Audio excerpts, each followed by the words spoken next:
Well, hi, and welcome to my shop. I'm starting on another radio, and the difference this time is this is actually my radio. I actually own this guy, and I've had this guy since I was a teenager, and for quite a while this was my go-to shortwave radio. It's made by a company called PYE. PYE is a British company, but as far as I know, it's a British company anyway. I know they have works in Britain. But this one was actually built here in Ontario in an industrial area that was set up during the Second World War, and then once the war was over, there was this various industrial facilities, and PYE came over and set up a factory and started building radios. I believe you could find essentially this exact same radio in England, and it may well be built with parts that came from England. I'm not sure about that. Certain things would be, like this face panel and stuff like that, I think would be coming from the main manufacturing site, which would be in Britain. Anyway, what makes this radio great, there's a number of things that makes this radio really great, but the first thing is the band spread through here.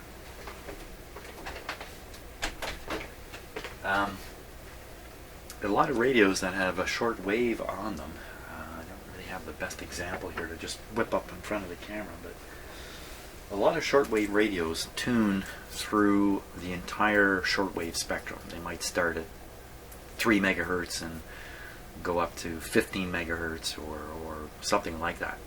And consequently, as you tune the radio, a little bit of turning makes a big difference in where you are on the dial.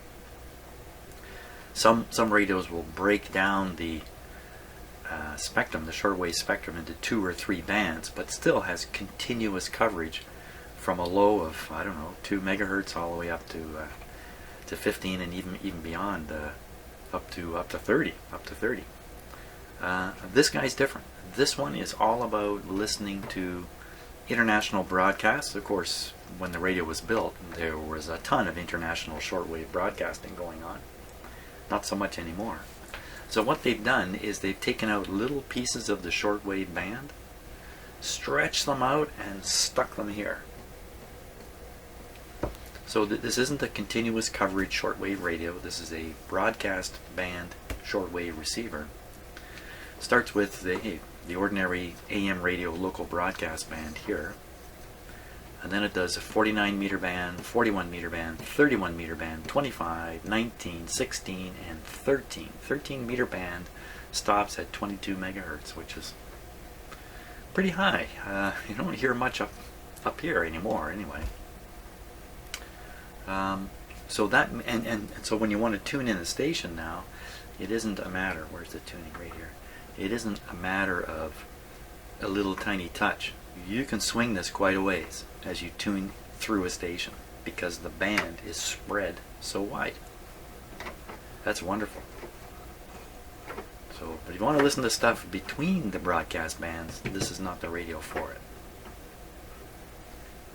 Okay, so this morning before I turned on the cameras here, I started studying the schematic. You know, this radio's been in my shop before. A couple of years ago, I gave it a run through.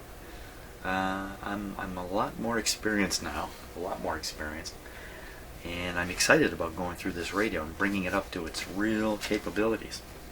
So I studied the schematic here. You can see I've previously colored the high voltage lines, and that looks like the green is probably the AVC, the blue is the ground terminals coming into each cathode to get a look at how each cathode is handled on the tubes.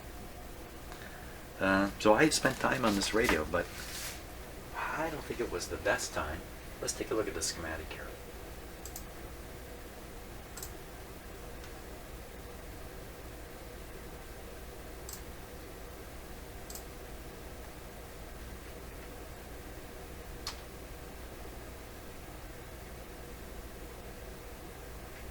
Okay, so here's the schematic for the radio. Now this is another excellent schematic. I don't know if somebody has cut and pasted everything on the one page here, or this is really the way it was done. But you can see there are essentially 3 major sections on this schematic. The top section gives you a hint on what each part is. So you find a part like this coil, and you go straight up into the coil area. You should find L16. It's also written down here too.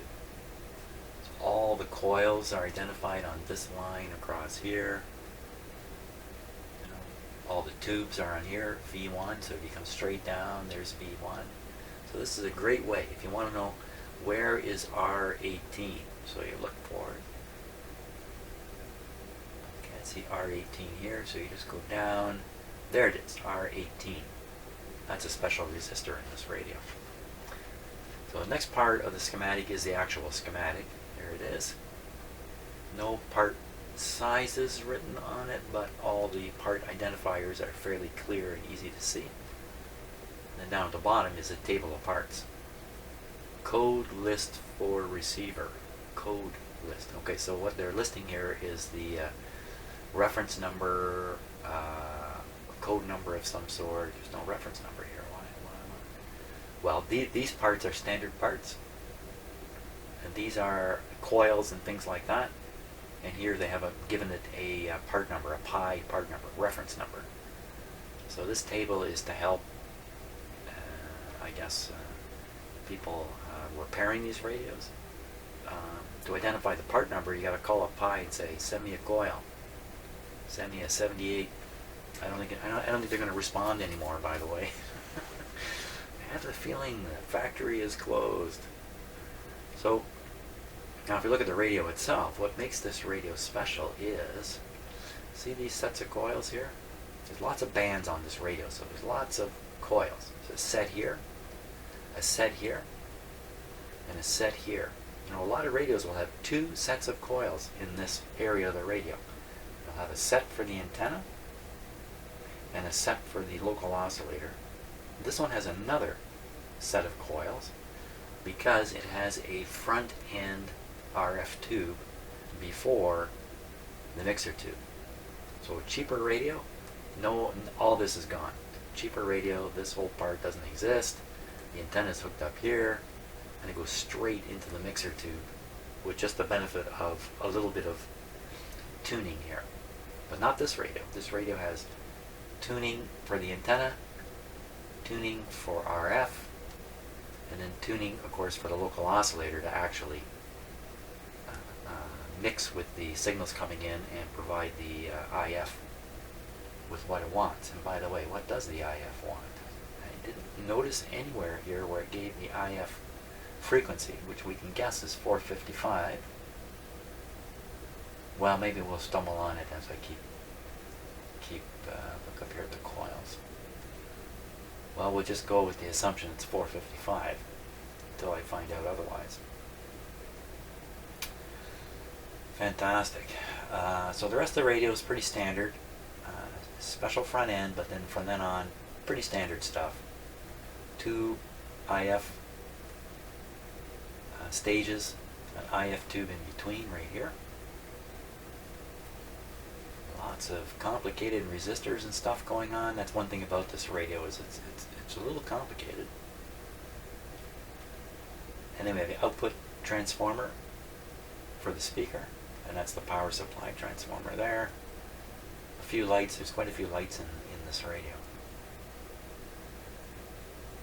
Okay, so that's kind of a quick tour through the schematic to get an idea of what's going on in the radio.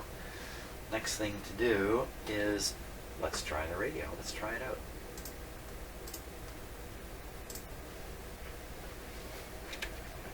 So I've lost all the original knobs except for this one. This is an original knob, so that they should all look like this. But I've lost these. They actually broke. The plastic just gave out on them. This one hasn't for some reason, but all the rest just fractured. So I've stuck these on. These are actually from Tube Tester. At least they're consistent looking. So I got the band switch here, which moves a marker or a light across these little circles here, so you know which band you're on. Okay, it's kind of an interesting way they've done that. Very common way of doing it. Many settings here. Okay, so that's off. Let's see if we can read these. I'll grab my close-up camera. We'll see if we can read them.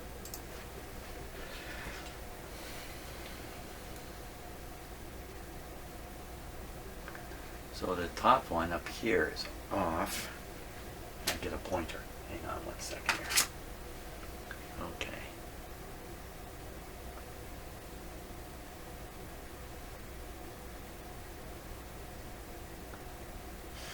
Top one is off. What's that say? I've never understood this knob here.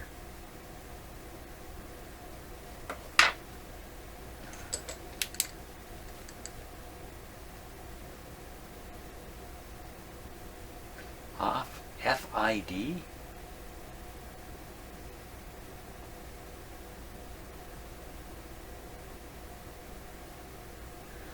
Okay, let me turn it around here and get it right side up. Okay, it looks like gram for gramophone. And I know from experience these are tone settings here. Oh, okay, I can see what looks like it says shortwave.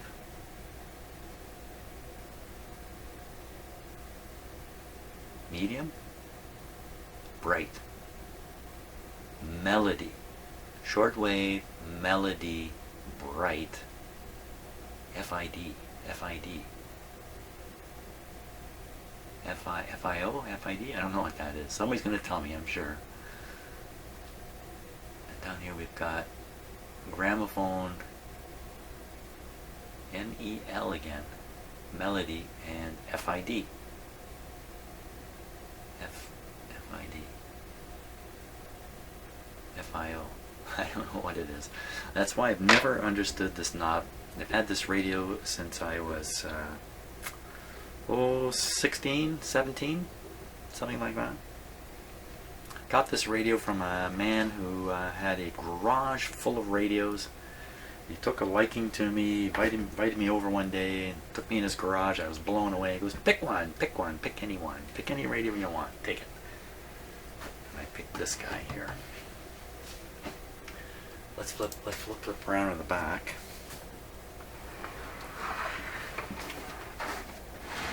Where I discovered I may have never connected the antenna to the right location. That's right. Just before I started the video and I was studying the schematic a little bit, I discovered something I never knew. Nothing new in that. I'm discovering stuff I never knew all the time. So, pretty simple looking in the back here. One of the things that's of interest is the speakers actually plugged in with these little plugs. We have LS, loudspeaker, external LS, that would be another loudspeaker somewhere else, and then we have PU, which I think is public address. I have no idea what that is, so maybe we'll find out studying the schematic and whatnot. These guys here, when I've got these screws that I've shoved into the terminal holes, I put screws in so I can clip onto them. There we go, out they come. Those screws have been in there for probably 15 years. They're out now. So, can you see that little symbol there? If you can see it here a little better. That says AE, written in, I think, a Latin, sort of a Latin way of writing that. AE, and then below it says E. Well, E's got to be for Earth. But here's the part I never noticed. In the middle, it says frame. Frame. I never noticed that. And now that if I were to have noticed it, I have no idea what that means. Frame. This certainly looks like an antenna connection. I mean, that's an antenna. Earth.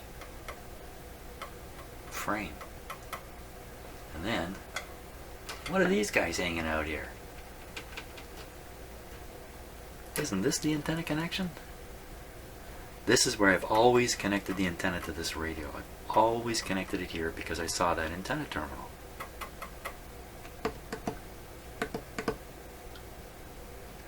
It's good for 25 to 100 cycles.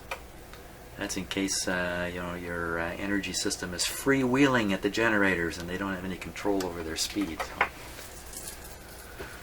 Oh, sometimes I can be so funny. So, okay, we saw 3 sets of coils. There's the tuning capacitor. Can you see there's actually 3 sets of plates? Big set, and a little one hidden here. 3 sets of them.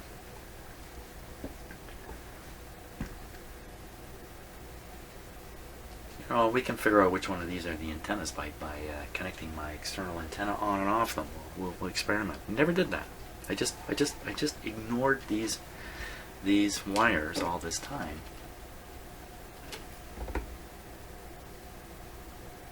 If you look on the schematic, just look on the paper one right here.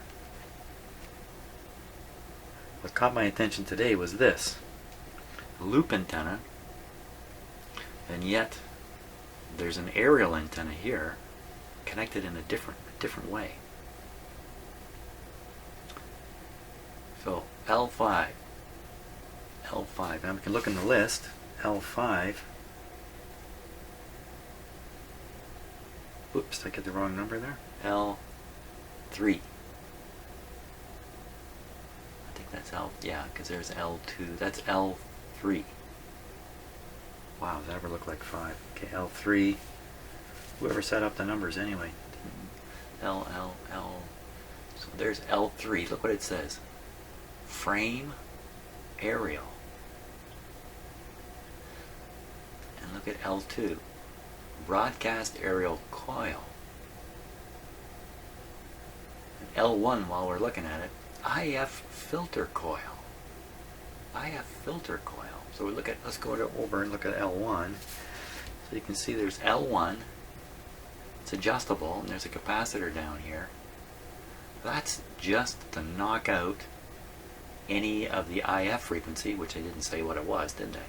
That's to knock out any of the IF, the local oscillator, and an IF filter. Maybe it's to stop other 455 signals from making it into the radio. I think that's what it is. I thought it was to trap the local oscillator from going out, but that doesn't make sense. They call it an IF filter. So this basically would be adjusted so that anything at 455 would be eaten by this. And you see there in series. So at resonance, this looks like more or less a short circuit. Short out 455 and not from another radio that gets on the antenna, won't get in. So getting back to this now. Getting back to this guy. Frame. Okay, a loop antenna connected to these 2 terminals. And of course we saw that on the back. 2 terminals with frame marked on it. Why earth and antenna? I don't know. A loop? It's a loop. There's no earth antenna. Or maybe they just want you to know that inside the radio, this terminal is connected to the earth connection here, or the B- point, I guess we could call it. So this antenna, how does this antenna get connected? I'm gotta bet it's these wires hanging out here. It's got to be these wires. So you can guess the black one is just grounded to the frame. I don't want to use the word frame now, to the chassis. And the other one is the actual antenna lead. Those would be my interpretations of this. Now, a frame antenna, you just take a wild guess that means it's actually in the cabinet, running around inside the cabinet, but I've looked and there's nothing in here and no evidence there ever was. Just a spider there. So I don't see it. And so another possibility is, if you notice, I have no back on this radio. Have you noticed? No back. No back. So, what do you want to bet? The back had a large coil antenna. gone. And that coil antenna is all about the AM radio, I bet you, on the broadcast band rather, the regular local broadcast band. And that's why this radio has never ever worked well on AM. It's always been crappy on AM. And I never understood why, but I think I know now. Okay. Didn't I say something about turning it on? I gotta turn this guy on. I wanted to get to that in this first video. Okay, so I'll come in. The power's not on the outlet yet. And we'll take a wild guess. We won't. This is the antenna, but we won't take a guess. We won't take a guess. We'll start with no antenna. Excuse me. Switch is off.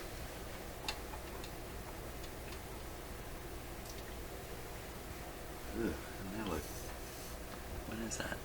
It's just a reflection of my. Excuse me. Reflection of my flag over here. Okay, it's nothing. I thought it was dirt on the front. We are all set. Volume, down, tuning, band, all the way to AM, even though I just explained it doesn't work. Okay, power on with restriction, because I haven't turned this radio on probably in three years. Switch on. Okay, lights have come on. It's pretty good. We're at 105 volts. I have the dim light bulbs protecting me right now, protecting the radio. You can see the glow is coming. And you can see the voltage has dropped to 93. That's indicating that the tubes are drawing. Plate cards. And it may well work at 93 volts. Let's see.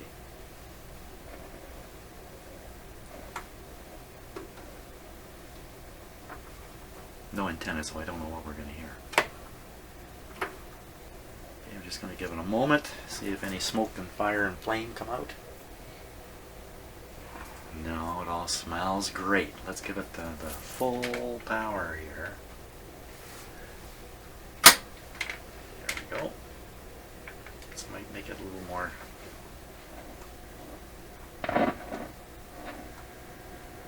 There's a buzz.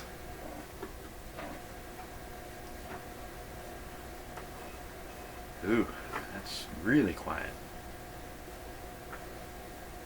Volume down. I think this is set okay.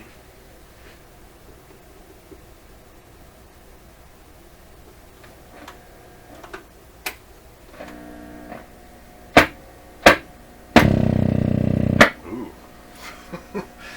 That didn't sound so good. Big funk when I flip the switch here, that funk sound. That suggests there's some DC where it shouldn't be, maybe building up on some contacts, and when you switch, the DC has a chance to pop in somewhere and produces this popping sound. Probably a weak capacitor in there, to be honest with you. I can't remember what I did to this in terms of fixing it up, but we're okay. Let's fiddle with the antenna now. So we'll leave her on. Leave it on broadcast.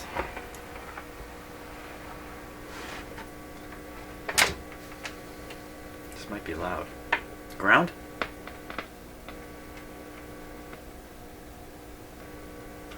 Antenna? Sure sounds like one. Ground?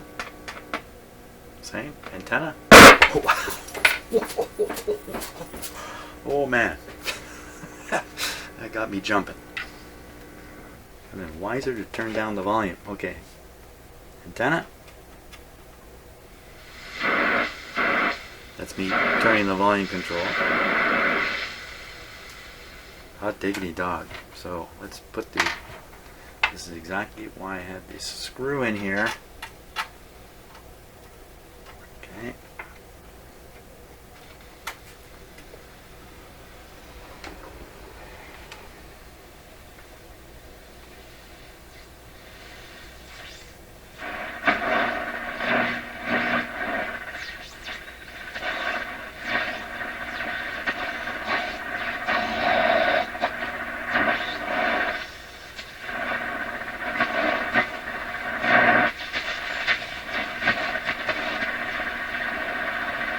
pretty tight up here. The band spread's pretty tight. Signals are down in here that I should be able to pick up.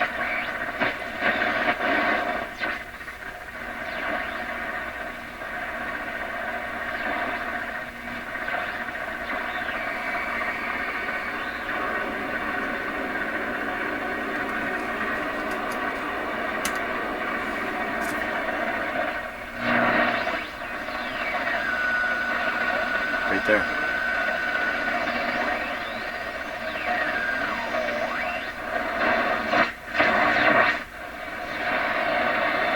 Okay, so AM band, it's actually working now that I know enough where to connect the antenna. So let's try shortwave. Now at this time of day, where are we here? We're about getting close to 10:45 in the morning. So we'll go up around, well, we can jump right up to 15 here. Now if you watch, you'll see something move along through these holes as I change the band.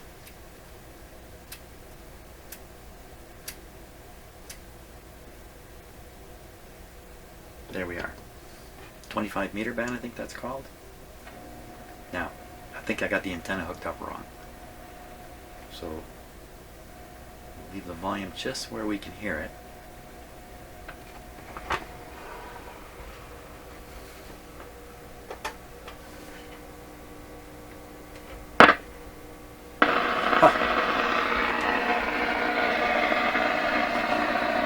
Maybe I'm just forgetting what I once knew a long time ago, but wow, I have the feeling I've been running this radio on the wrong antenna input for shortwave all this time. Okay, so we're up here. Let's see what we can find.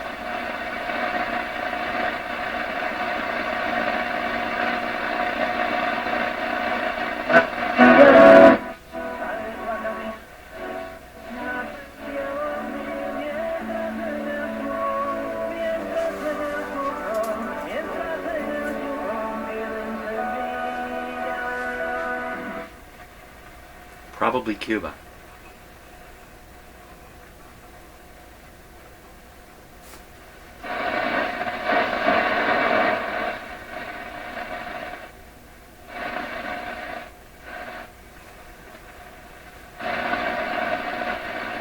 Looking for WWV right in here.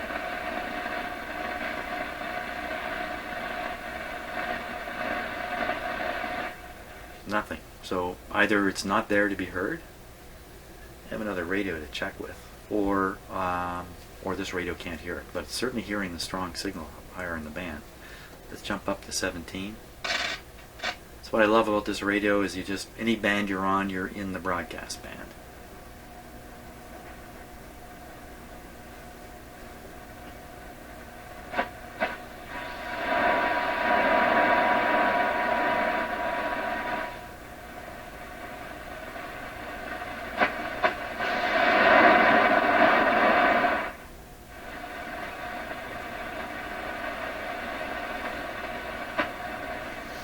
Okay, let's go down. No use even trying the 21 band. Let's try this. No, this is a 25 meter band. What am I saying? The other beauty of this thing is it shows you the meters and the frequency. I'm just smart enough to look at it. Okay.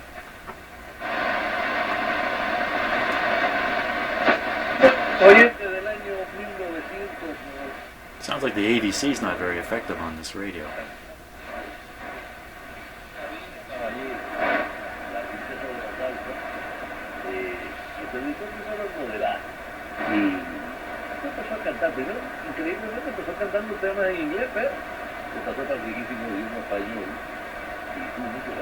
Oh, I don't know what language that is.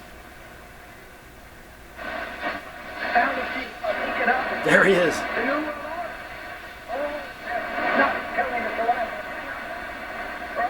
Unless this voice comes out of your shortwave radio, you cannot claim your radio works. All shortwave radios pick up this voice.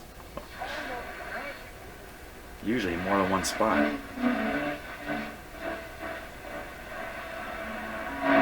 So it's working.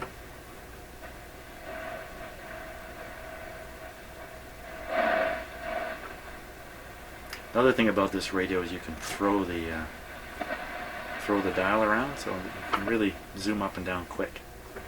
Let's try one more band. We'll try the next one down.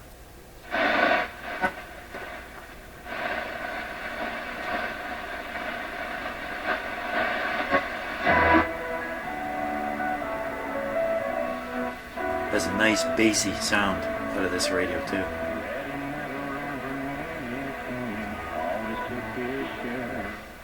Sound a little raspy.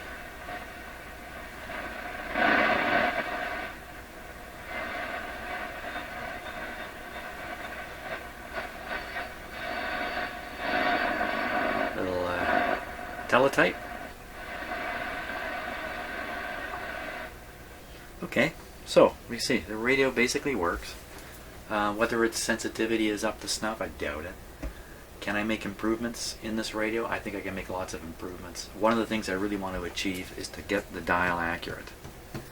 So we can actually read the frequency off this. That's the reason for doing the band spread like this much, is so you can actually read the frequency. 5.9, 5.92, 5.94, 5.98686. So I really would be wise to struggle and get this radio to actually be accurate on those bands.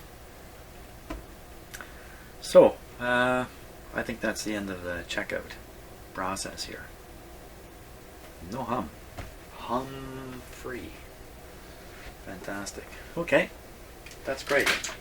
Next time you see the radio, the chassis will be out and we'll be working away on it. Thanks for watching.